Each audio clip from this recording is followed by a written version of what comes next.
All right.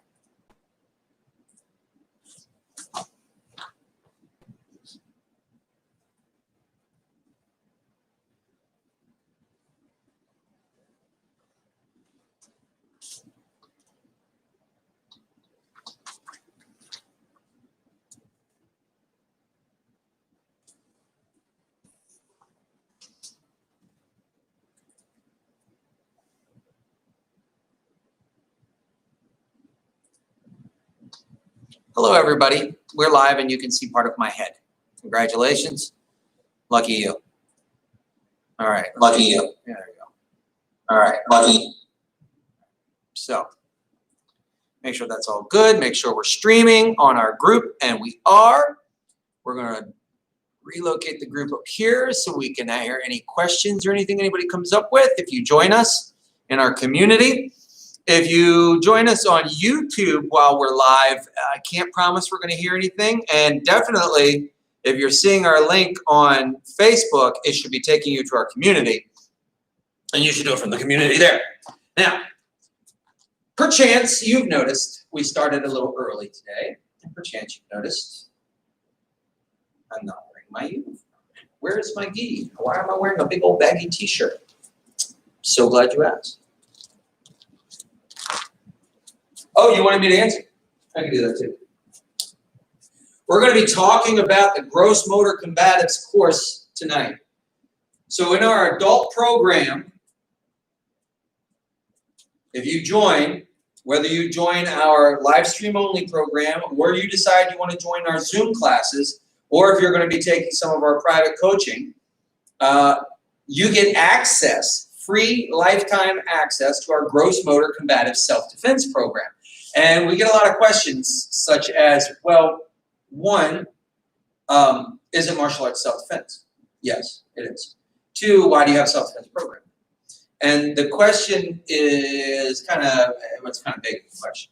So here's the deal.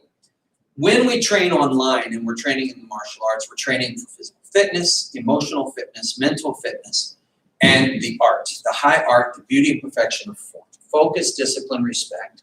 Developing our bodies, being better today than we were yesterday. And we talk about the self-defense aspects of what we're doing. However, to truly train self-defense, you need a partner.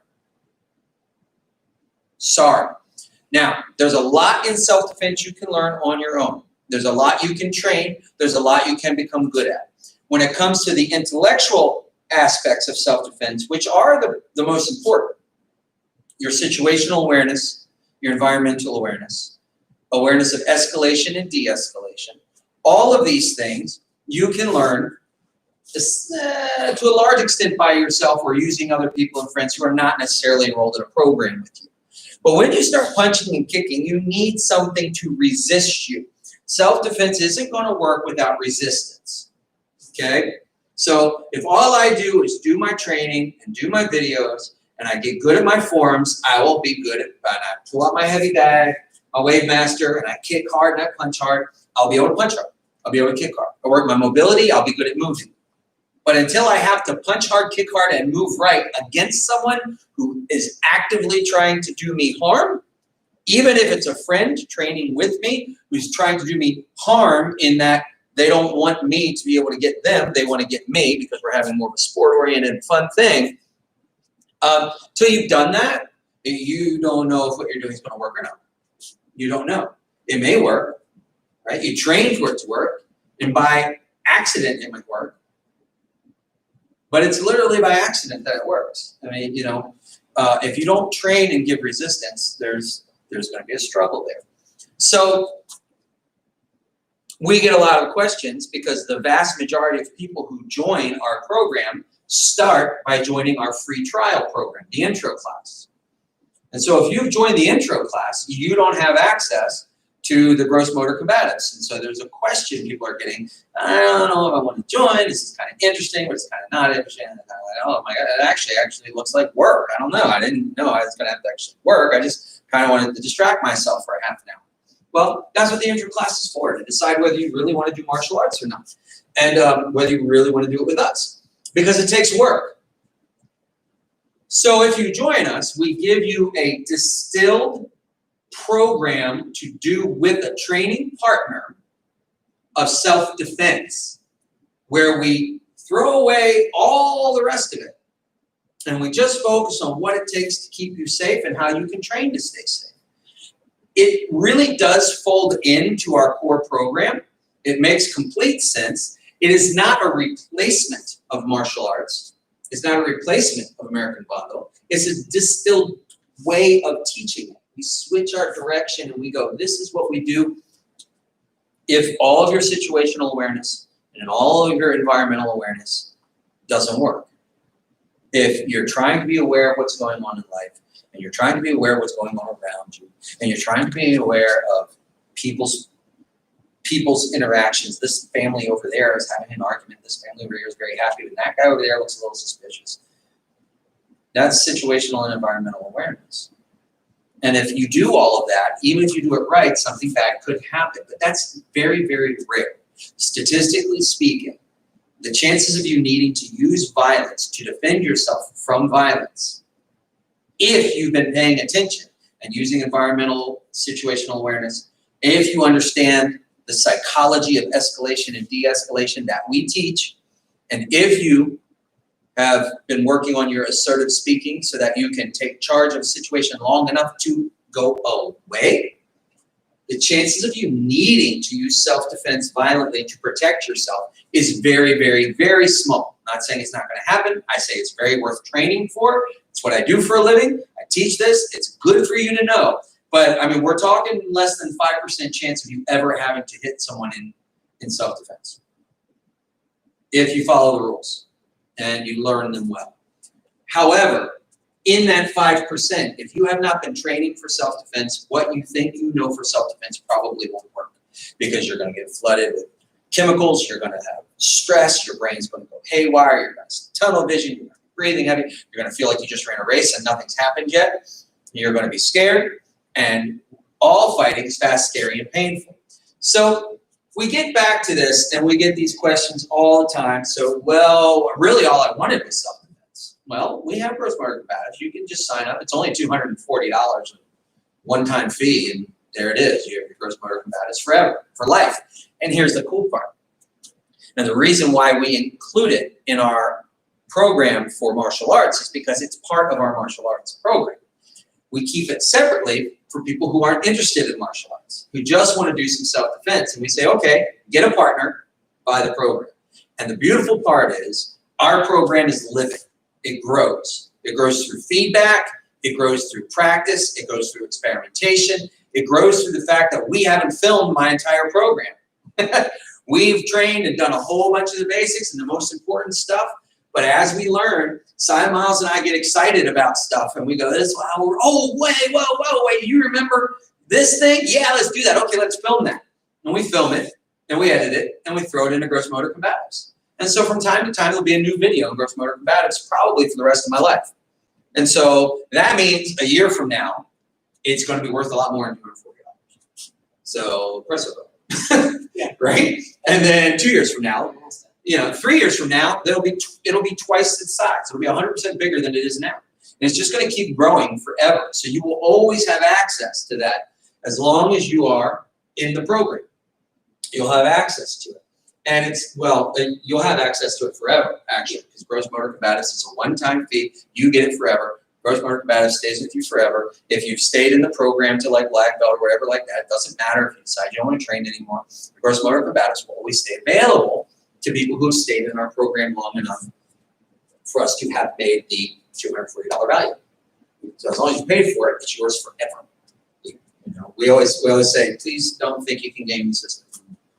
Yeah. Do the free trial for 7 days, get access to the Gross Motors, and quit. It doesn't work that way, But anyway, enough of this silliness about money. Let's talk about Gross Motor Combatives. What is Gross Motor Combatives? Si Miles, come on out here. It is time to start class. We're a couple minutes in now. I hope people are joining us. If you're joining us in the community, which is where you should be, and watching this, feel free to type in a hello and say hi. We've got it up on a computer. We refresh it from time to time. And if we see you there and you've got a question, we'll answer your question live right now. That's how it works. If you're catching this on YouTube, or we're rebroadcasting this on Facebook to show people some of our videos, I'm sorry it's too late. You're not going to get your questions answered live. But you can, of course, email us and reach out to us, and we will answer your questions if we can, or we'll film another video answering your questions next week. Okay? So say hello. Come join us. This lesson is about gross motor combatives. What it is, what it's not, how it's different from our martial arts program, and we're going to do some skill sets that you can very easily train with someone. Okay, so this is practical, what we call practical gross motor combatives. So what we do in our self-defense is we recognize the core muscles, the big muscles, which is gross motor, not the fine motor like fingers and things like that. Gross motor, big muscle movement. Because in a situation where you are facing real violence, you are going to be not operating at optimal. That's just the way it works. You're going to be scared, you're going to be nervous, you're going to be frustrated, you're going to be flustered, you're going to be breathing heavy, you're going to be sweating, you're going to have endorphins flooding, adrenaline flooding, you're going to have all sorts of weird things happening to your body. It's going to be hard to catch your breath, you're going to feel tired. All that's going to happen, you can get tunnel vision, and you get tense, and your muscles can tense up. So we have to work on all of that. Part of that body control of martial arts and breathing, and then you feel a tense situation coming on, you try to get control of your body before it happens. Because once it kicks off, once it starts, time for all that's over. Once it starts, you have to do what we call in gross motor combatives, we call it aggressive twitch. Once it kicks off, your defense should be offense. What you want to do is incapacitate your opponent so that they can't chase you, follow you, come after you, harm you from afar, throw things at you, pull out a gun and shoot you. You don't want them to have any option to do any of that stuff. So what you want to do if you have any self-defense situation is avoid violence at all costs. No matter what, don't fight until you don't have a choice. At which point, you fight aggressive twitch, you switch your brain over, and you go 100% after the victory. Because there is no room for half fighting. It's either all in or all out. And we believe the smartest thing to do is to be all out. Don't fight until you don't have a choice. And once that happens, once he takes my choice away from me, the fight has begun. Whether he's thrown a punch yet or not, when I no longer have a choice to leave the room, the fight has begun. So at that point, I need to switch my brain on into the aggressive twitch and go, I am getting out of here, and I'm going to do whatever it takes to get out of here. I don't mean sucker punching, because legally speaking, if I hit him first, I'm going to jail. Doesn't matter if he's the bad guy. We have to be smart about our environment. Environmental awareness includes knowing your local laws. Okay? So, gross motor, big muscles. Let me tell you, here's a great example of what we say. So in a lot of self-defense all over the place, there's a lot of things that happen in self-defense, and there is no self-defense lesson on film anywhere that doesn't have 50% of the people telling you it's wrong. And 50% of the people telling you, I had to do this once in Shanghai and it saved my life. And then somebody else is saying, no, man, if you did that, you'll be stabbed 37 times, even though it's a video about no knives and it's just in the end. There's always somebody telling you it's wrong, and there's always somebody telling you it's the only right way. That is why you have to resistance test all your self-defense techniques. You have to be able to make it work against someone who doesn't want it to work. If you can do that, it works. If you can't do that, throw it away and find something else that works. That's the real lesson of self-defense. And what we learned is, if you want something that consistently works against any and all whatevers, you have to get rid of the fine motor, you have to rely on gross motor, you have to rely on blunt force trauma, and you have to rely on the fact that we've got a core set of rules inside of gross motor combatives, and we're going to rattle some off tonight. And I'm not going to overly do it, because if you want it, go buy the course. But one of the things we do is taking what's given, okay, attacking, 100% all in or all out, okay? And using our big muscles to do it. Let me show you what I mean. This is what we don't do. If the bad guy reaches out to me and grabs me, I don't do this. Hold on, I got a wrist lock. See, I don't try, this is fine motor stuff. I'm not doing any of that in real life. I do things much smarter. If he reaches out to me, I'm going to do it. I'm just getting away. I'm going to smack it with my whole forearm and move. I'm not going to try to grab him, put his pinky, do a little pinky lock, kiss him around. I can't do that stuff, okay? Aikido masters, good on you. I've never been able to make it work for me. I don't teach it. All right. But if he grabs me and we're suddenly in grappling range and he gets me, right? Now, I have about 1/2 of a second to do something here because in real life, he won't stop here while I'm talking to you. In real life, he grabs me and punches me, headbutts me, knees me, whatever, and I'm losing. I've already lost the fight. Okay, why? Because overwhelmingly, the first person to land a significant blow in a fight wins. Overwhelmingly. In every country in the world, every video you'll ever see on YouTube, the first guy to nail the other guy is probably going to win. So I don't have time for all this. Well, I do this, and then I put my elbow, and then I grab this, and now I'm going to step in, and I've got a double arm bar. None of that's going to work because he's not going to slow down and let me do that. So if this guy grabs me, I'm going to get in here like this, and I'm going to go around. And that's gross motor. I'm fat. I'm big. I'm taking him down, and I've trained to work on the ground, and I'm going to land on it. Now, if you haven't trained to work on the ground yet, you're not going to do that. Okay? Because you don't want to grapple. What if he started to learn Brazilian Jiu-Jitsu? That's very popular. A lot of people know that. And it's good. And it works. Are you sure you want to go down to the ground with this guy? Right?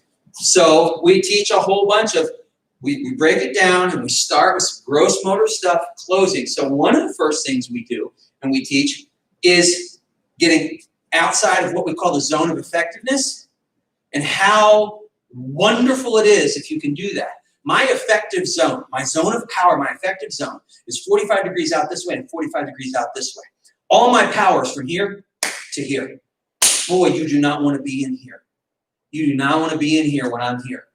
Okay? You want to get outside my body. So if I throw this punch, he doesn't want to be inside here. He wants to get over there. So when I throw this punch, he wants to get out there. So you notice he didn't just step. Gross motor, we call it the windshield wiper, right? The sweep block and the cross block, right? You're learning that. And so in the form, he would do a cross block and boom, and he'd get out of there, but he's moving fast. And so he might not be able to cross block because we're moving too fast. But if he does the cross block motion, it becomes a parry. And a parry is just a redirect, right? A block attacks, a parry just moves it. Okay? So he wants to do that cross block, which is traditional. Okay? So do a cross block with that thing when I do this. Boom! I don't like that, right? That's why we like to use blocks. That hurts me when he hits me. But maybe we're actually moving in real life. I don't telegraph it. He sees it coming and he only barely has time to do that cross block, but it's not really super strong because he's moving and it turns into a parry. Right? And there's the parry. It didn't hurt me as much, but he's still far away and he's safe. Now, then and only then, after you've got those gross motor movements down, if you think your fine motor's working and you're not afraid to get into trapping range or grappling range, you can grab that arm. Or you can try to grab that arm. And that's usually where we start, is try to grab my punch. Right? We don't say grab my punch, because if I say grab my punch, I do this. And I let him grab my punch, which is not real. So I say try to grab my punch, and I get my hands up, and I go, no, it didn't work. I got my hand back, right? But eventually, we'll try to work on that, and you get used to the idea of clamping down and grabbing. And some people it'll work, and some people it won't. You are you. It might take you years to get good enough to grab somebody's arm. You might never be able to grab somebody's arm. And I got to be honest with you. In real life, it's very rare you're going to be able to do that with a punch. Here's the good news, if you want to call it that. If you watch all those crazy YouTube videos, a lot of times people don't walk up with a cross. They don't walk up with a cross. Because as sophisticated and as violent as criminals are, it doesn't mean they've trained boxing. So they might not throw the cross. Plus, One of the things we have learned in modern sport, especially MMA, is that a big old overhand right can actually work quite well. And so a lot of people will drop that hand and throw that great big overhand right, okay? And the reason that, well, one of the reasons the overhand right works so well is because the other guy's not trained either. But assuming you're trained, another reason the overhand right works well is because you can chase outside of your power zone with it, because it's already coming from the outside in. So if he moves over there, I can chase him with it and possibly still get him. See, he knows he had to start going backwards to get away from it. Because if he tried to go sideways or forwards, I can actually chase that punch and still land it, and it gets outside of the, it gets outside of this block, right? Because you're not doing a real block, and it comes around and smashes you anyway. So that's one of the reasons people have grown to like it again, because everything comes full circle in martial arts eventually. Everything comes around. So when that happens, you start to move outside, and you go, well, now how am I supposed to do this? I've been training to move outside. And you keep saying things like you can't respond faster than someone acts. Reaction's always slower than action. So how am I supposed to sit there and wait and go, which punch is he throwing? Okay, now do the appropriate move for it. And the answer is you can't. That's exactly right. That's how people are teaching self-defense wrong. The reaction model doesn't work. Reaction will always be slower than action, and if I throw more than 3 punches and you're reacting, eventually I'm going to get ahead of you, and you're not going to be able to stop it, okay? Because we don't live in kung fu movies. So in real life, you've got to have a concept, and you've got to have things you can do out of that concept that kind of work no matter what, and that means simple, and simple means gross motor, not fine motor. So if I drop this hand and do a little telegraph with big overhand right, or I drop this hand and roll it over to do my punch, it almost doesn't matter which punch I'm going to do at that point. Because the tell of the roll, which by the way kind of happens when you do that big overhand right, people tend to lead with the shoulder. Okay? Even the pros tend to lead with the shoulder. That's why when you're watching them subconsciously, you're into MMA and you're watching, and all of a sudden everybody goes, whoa, before you ever hits them. That's because you rolled the shoulder and you telegraphed that big overhand right. Watch it from now on. It happens, a telegraph. And of course, he's so good and he's so good, and then so fast it doesn't matter. But on the street, that tell gives him a lot of time to do this, right? He ducks under, he hits up into the arm, okay? And he does that. But what we like to teach is, if you're always moving out like that, eventually, say I reach out and he pushes away, and I reach out and he pushes away, and I go, okay, my overhand right will actually settle that, and I intentionally throw a punch if somebody's stepping out to the side.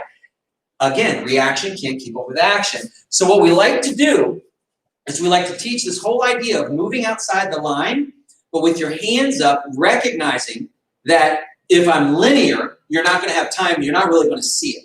My linear punches are going to be coming in at you, and I'm kind of snapping them out. And I might be lifting my elbows, but I'm not rolling my shoulders. So I might be lifting my elbows, which is a tell, right, to punch, but not necessarily rolling my shoulders, right? So if he's watching me and I lift my elbow, he can do that move he just did and get out of it. But if I roll my shoulder, he's going to check my shoulder. He's going to say, okay, fine. You're rolling your shoulder. I'm actually going to come in at a little narrower angle and take what's given. Since I can't get outside of this punch and you're trying to sucker punch me, I'm going to come in and attack your arm.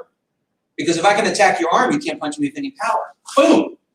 So he just attacks the shoulder and the arm. It's still the same basic motion. And if he was wrong and he comes into attack and I'm coming in here, he can still just drive it with his parry. He can still do it. It's the same motion, you see. So now we have a move we can do kind of no matter what. You're loose, you're open, you're backing away, you're trying to stay on your feet, and when that roll shoulder or that hand goes, you put those arms in there and you attack. Chin gets tucked, you attack in, and as you attack, that punch comes at you, you can parry as you go to the side because you're not going straight line. We never go straight line. You're still moving at that angle, but you're attacking in, attacking my shoulder, my bicep. And if the punch comes at you straight, when you do that, you go, oh, and you just keep directing with it. So it's a motion that kind of handles the cross or the big overhand right, okay? Because you don't necessarily know which one's coming until you started to move, and then it's too late, right? Now, that's an example of what we talk about at gross motor movements. And then, of course, the more you train with a partner, the more you'll begin to recognize them. And eventually, you're going to realize you've learned your partner. And you're going to be really good at this. And then you're going to start thinking, I'm really good. Well, get another partner. Everybody moves different. That's the real secret there. You're going to want to get another partner who's going to resist you. Okay? And you're going to find all those things that you got really good at maybe aren't quite as good as you thought because everybody's a little different. But that's how important it is to work with resistance in self-defense. Because self-defense is about one thing. Self-defense is about getting away without being damaged so bad that there was no point in getting away. Self-defense is about not getting hurt. It's not about winning the fight. It's not. Self-defense is about not being in a fight at all. But if there is a fight, win it. Win it fast, win it brutally, win it convincingly, and then get away. It's about going away. Even gross motor combatives, even everything, you don't want to hang out and fight. I don't want to say, I can own this guy. So when he comes in and throws his punch at me, and oh yes, I'm so good. I can take punches. I'm in a sport too. And we're fighting and we're punching and kicking and I'm winning and I'm slowly wearing him down and I'm beating him out and then my punch gets through his guard. Wham! And he's really hurt and I feel really great about it. And then his friend hits me in the back of the head with a tire iron and I didn't notice him and I die by accident. Because self-defense is not a sport and there are no rules. And I didn't know he had two friends who were really, really afraid that I was going to beat him up badly enough that he'd go to the hospital. So one of them panicked and hit me with something, right? Or maybe all three of them are into beating people up. Maybe they're really bad guys. And maybe I'm so busy beating up this bad guy that his buddy takes me to the ground and I suddenly learn that his two best buddies are a blue belt and a black belt in Brazilian Jiu-Jitsu. I've trained ground fighting. I'm going to lose that fight. Okay, 48 years old. That's a blue belt and a black belt. I'm going to lose. Okay, so you don't hang out and fight in self-defense. And so that is one of the most important lessons I could teach you, and I'm giving you that one for free. But I wanted to not go too long with that because people were asking about the self-defense program, but they were actually at there's my description of the self-defense program. But what people are really asking, and I know what you really want to hear, is can you show me some of this gross motor combative stuff? What are you really talking about here? So gross motor combatives, of course, came from the hand-body-bundle system. That's my primary thing, but a lot of it has been adapted. A lot of it has been simplified. And then a lot of it is straight up from it, okay? There's a lot of really, really good stuff in hand-body-bundle that works as is, needs no adjustment whatsoever. It's really good stuff. A lot of it is theory-based. The application just speaks for itself. One of my favorite, we talk about this all the time, and actually I'm going to name drop here, all right? In American Bondo, my instructor, John Collins, one of the guys he trained with in the early days is Sayaji Bob Maxwell, who might even be watching this video one day. That guy knows some stuff, okay? And Sayaji Bob Maxwell, I love the way he puts it. I love the way he says, take what's given.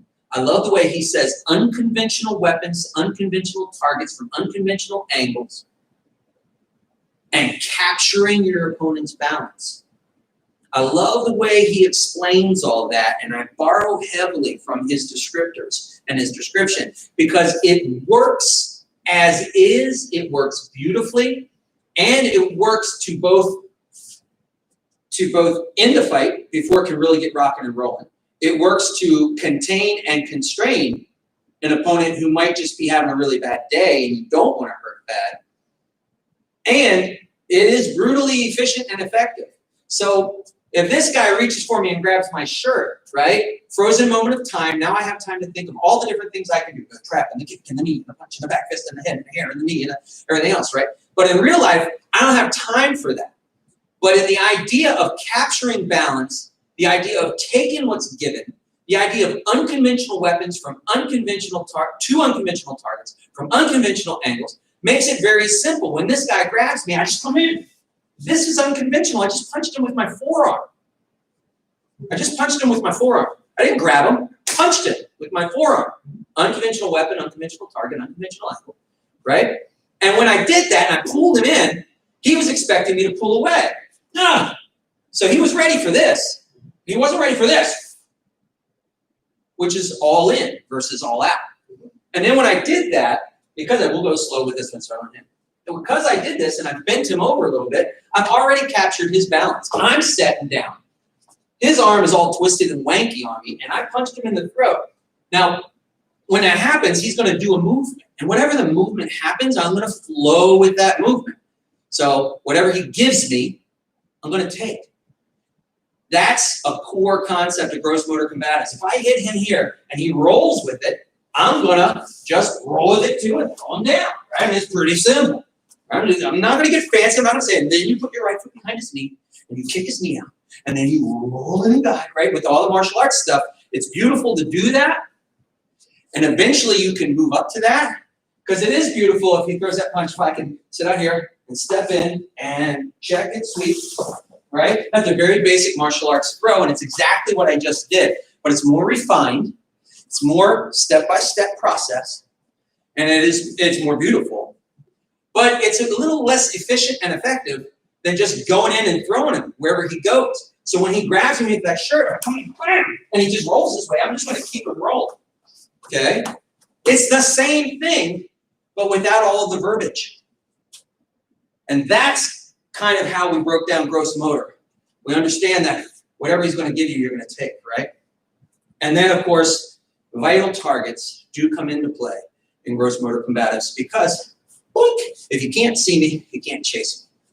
If you can't breathe, you can't run after me. You know, I don't know if you know this, but most Olympic sprinters have to breathe a lot. Okay, and then of course, if he's puking on his shoes, he's not chasing me.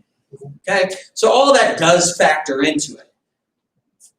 But I'm not going to give away all our secrets in a 30-minute Q&A. But that's some of the things we do. I'll show you some of the things we do, especially with grabbing. Okay, because punching, we found stress testing punching, you know, we kind of know how it works because we have so many beautiful punching blood sports in existence today. We have boxing, we have MMA, we have lewe, we have Muay Thai. So we understand very, very well the realities of defending against good punching. And the realities of defending against good punching are movement-based. Right? It's very hard. It's very hard to get into a grappling range against a good striker unless you're wearing gloves or unless you're both collapsing in on each other because you're both punching. It happens all the time in sport. But it happens all the time in sport because these guys are used to taking shots against each other. You're not. The first time he punches me in the jaw right there, I'm not going to be thinking, boom, close on this guy. I'm going to be thinking, boom, what just happened to me? That's the real life. You're not going to be thinking, boom, close, grappling, and knee, Muay Thai clinch? Oh, no, lewe clinch, oh, knee. You know? No, you're not going to be thinking that because you don't train in sport. You're not used to getting punched in the face. So your job is to not get punched in the face. Okay? So movement, parries, angle, arcs, all that stuff we're teaching is essential for real self-defense. It's essential. Because if people are punching at you, you need to be moving away and getting away from the punches. It's the only realistic answer. Create distance, check stomp, which we teach, which is just a front stomp or a side stomp, okay? To create distance, hands out here, protecting your head and neck and everything. That's gross motor. Thinking about this, the concept of having your hands up and moving in half steps is, I mean, that's like the first 6 months of training with us. Then getting used to moving and fighting on back, moving backwards, and then coming in and doing your strikes and keeping up. And then when you get in, when you get to grappling, it's usually because one of my favorite things to always say about gross motor is this. He puts his hands up and says, leave me alone. Leave me alone. I say no, and I reach for him, or I go to punch him, and he hits my hand away. And that makes me angry, so I come after him and I go, and I'm getting really angry because I can't hit him and I can't grab him. Okay? So come back here. So eventually what happens is his hands are up and I just, And I was so dumb, I just grabbed his hands. What was I thinking? I wasn't. I was angry, and he was dictating the pace, so he was winning. So the bad guy got angry, and then I went into the grabbing, and that grabbing is slower than punching. So once I start to grab, I slow down. Once I slow down, all that other stuff starts to happen. All that taking was given. If I reach out and grab him, now he can hammer, he can lock my hand, he can hammer fist my neck, he can pull me into a knee, he can push me away if he wants to disengage at that point. If he reaches at me and grabs me, I can roll him over the elbow, right? I can slam into the back of his neck, which is one of my favorites that I learned out in California. Thank you, Sayed G. Bob. And I can just take what's given. He can reach out for my hand and just punch right there on the elbow. Take what's given, use big, gross hammer fist punching and stuff. That's gross motor. Gross motor is the idea that if I can keep him from grabbing me and I can keep moving, I can get away. If I can't, if I'm mobility impaired, I'm going to hurt this guy. I have to. Because if I react and try to just get away with my walker, or I try to wheel myself away, he's just going to come up, and if he's really after me, he's just going to stop me. So when that happens, I'm going to have to use my core muscles, my big muscles, do the maximum damage possible immediately, and then whoop, get away, move on. But you can't just outrun a guy who's faster than you. You have to make them unable to chase you. So there are things we need to do for that. And that's all further along in the course, because eventually when you get to the point where when I'm trying to reach for him and he can engage and get me and come in and lock me down, see, this is fancy stuff. But after he hits me a couple of times and I fold over, if I try to grab him and he just pushes down, boom, right? You know, one of our favorite things to do is, hey, grab me, man. And I just go, wham. So now I'm holding him and I punch him, boom, right? Because there's a whole bunch of things I can do, like, no, grab, twist, lock, elbow, hammer fist. All that's cool, but that grab twist is all fine motor. And we don't do that. We just do this. Boom. Okay, it's okay if I didn't get him. He let go. And I punched him really hard in the nose. And what did I say at the beginning of this class?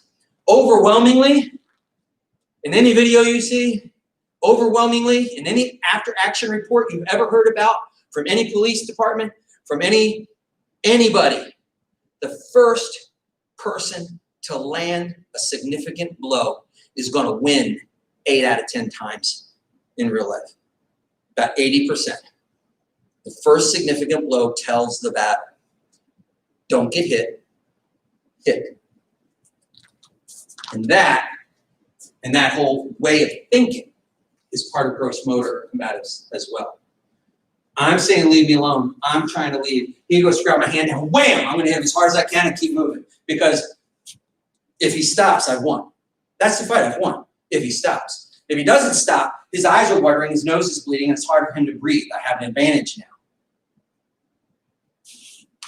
That's gross motor, right? It's not fancy, it's not pretty, but this move, straight up in the bun, straight up, Myanmar, grappling for standing. Starting at the standing position, when people are jockeying in the bun, they're always pushing their wrist down, keeping their hands up, so if somebody's grabbing you, you can push out, right? And they're trying to do the same thing, because it's a sport.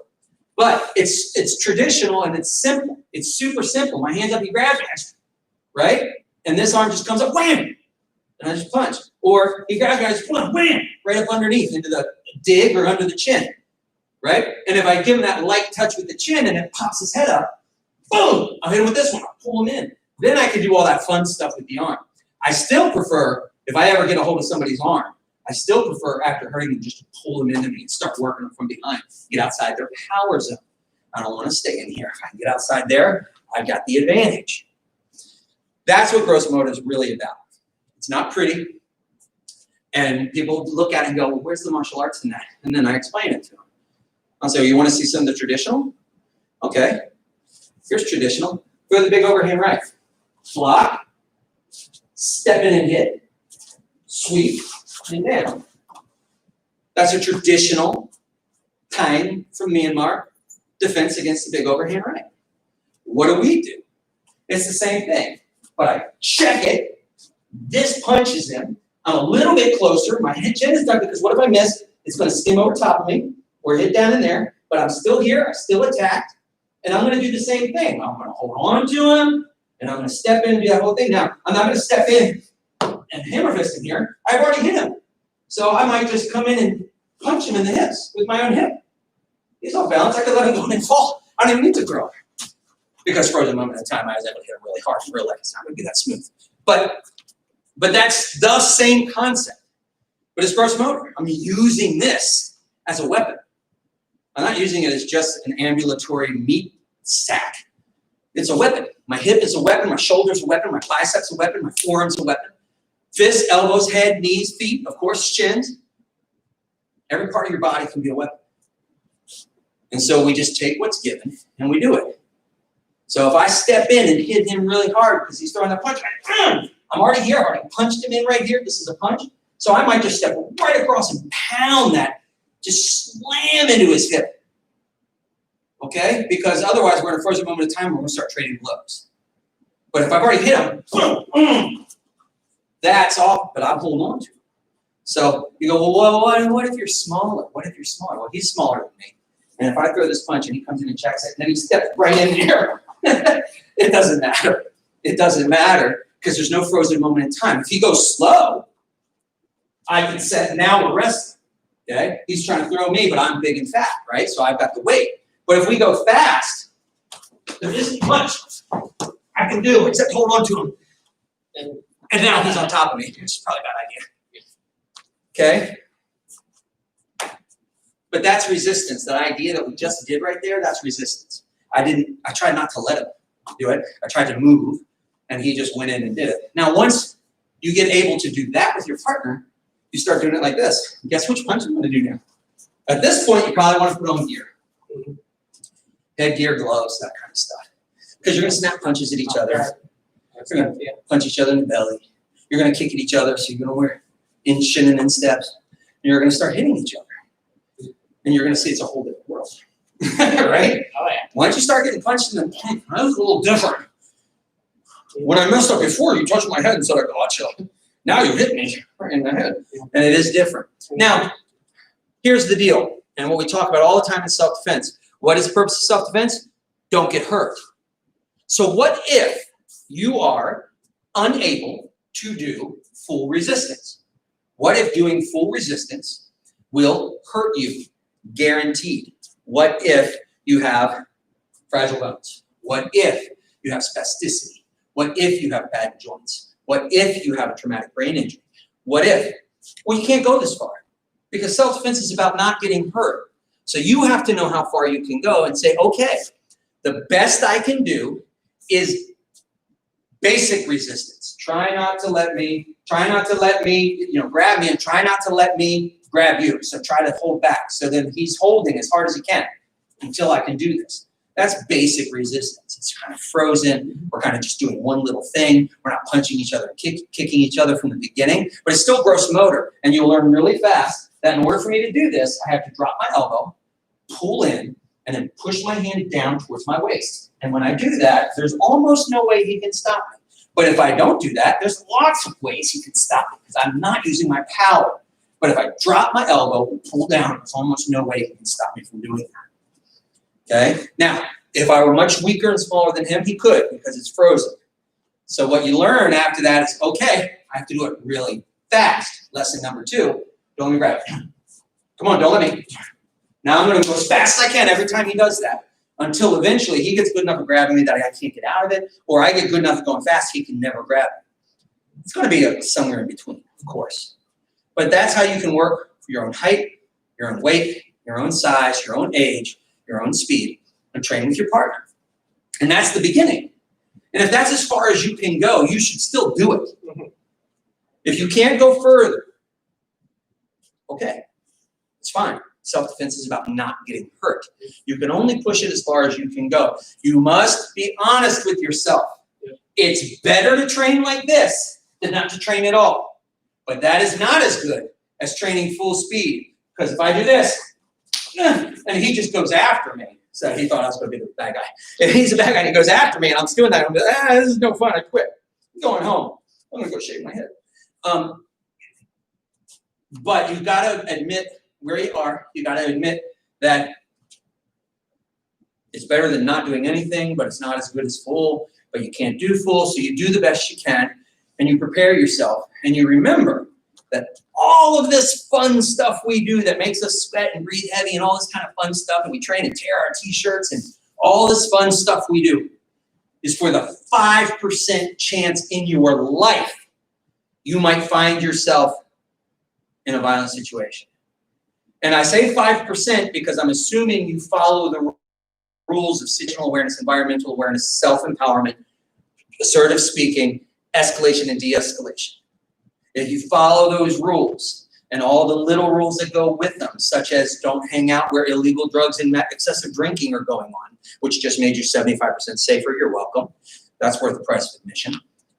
If you do that and you really follow the rules and you aren't a police officer or a security guard in a bar at Baltimore, that was dumb, or something like that, you're not going to be using this most likely. There's a very little chance, statistically speaking, you're going to have to use these techniques. But we do live in a world where most of our violence comes from people we know. So we do live in a world where we have an abusive girlfriend or an abusive boyfriend, or we have an overbearing coworker who thinks the fact that we had a happy hour is permission. We have people who don't know what consent means. So it does happen, male and female. It happens, and I admit that. But following the rules and doing the things you're supposed to do greatly reduce the risk. I still advocate training as much as you can to as far as you can. Because if the 5% happens, you want the training, you want the understanding of and the knowledge of your gross motor combatives. And so that's one of the reasons why we separate it out, because I could do this forever. Self-defense is a course I used to teach all by itself in a college. I used to teach self-defense courses. And we didn't learn any ACA. We did learn some drills because drills are valuable. But we learned the drills the first couple of weeks, and then we started doing this stuff for the rest of the class because you can learn it faster and it's more valuable in a pure self-defense situation. But I would say, besides situational and environmental awareness, if you understand the theories and concepts of escalation, de-escalation, and what assertive speaking actually means, and not what you think it means, if you really understand there's two types of assertive speaking, well, there's more than that, but there's two types in a self-defense situation, and you pick the one based off of what situation you're in, which means you have to have situational awareness if you're going to use assertive speaking, or you run the risk of making it really bad. You've got to know why things are happening, and you got to know what to do to de-escalate. And so if you really understand that, I think you have almost zero chance of ever being in a violent encounter that you have to use this stuff for. I really do. I really think you're most likely going to go through your life and never have to hit a person. And that's great. But if you do, it's good to know how, because if you don't, you're going to lose. Okay? And that's how I feel about it. That's how I teach it. And that's what I do. I understand that bad things happen to good people and that things can go wrong.